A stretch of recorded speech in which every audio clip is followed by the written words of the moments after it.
Now, getting young people engaged in politics is one of the challenges for all the parties ahead of next month's general election. So what is important to teenagers in 2024?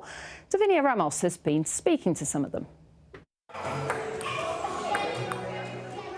These teenagers regularly come to this youth club in Manchester, but they've got more than games on their minds. They're worried about lots of things and what a new government will do for young people like them.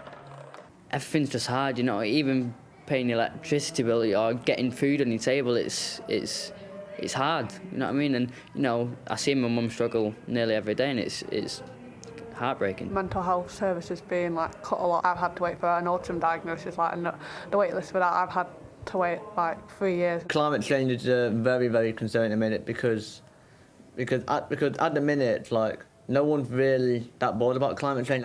Voter turnout amongst young people at the last election was poor. According to figures from the UK Parliament, just 54% of 18 to 24-year-olds voted. Daniel is 18 and will be voting for the first time this year. Even if you have no clue who you're going to vote for, it's still right to vote. So whether that be any sort of candidate or any sort of political party, you should always vote. Even if you think that, I don't know, this person will win, this person won't win. Proposals from two of the main parties have struck a chord with young voters.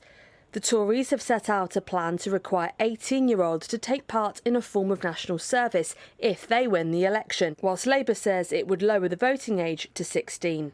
You'll have to do a lot of research into what each party is offering, but yeah, 100%, because it's our future. It sounds bad, but obviously all the older people can vote, but what's the point if they're not going to be here in 10, 15 years? To be doing this national service thing, I think it's really bad. I think we should just be left alone. That's the time we want to go to uni, get a job, do whatever they want to spread the wings, and we'll definitely not want happy being told what to do. But I won't mind it because I'm all for the military. I love it. I'm all, you know, I'm a big military head. Figures from the British Youth Council found that in 2023, almost 3/4 of young people felt that politicians didn't care about their views, and faith amongst this age group's wavered a lot in recent years.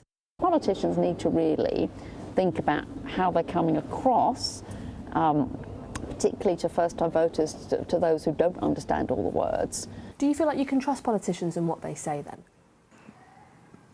Probably not. It depends what's in the manifesto and if the goals are more realistic and they've said how they're going to fund these goals. Some people say stuff and then when they're actually elected, then it just all goes downhill and you're like, well, what now?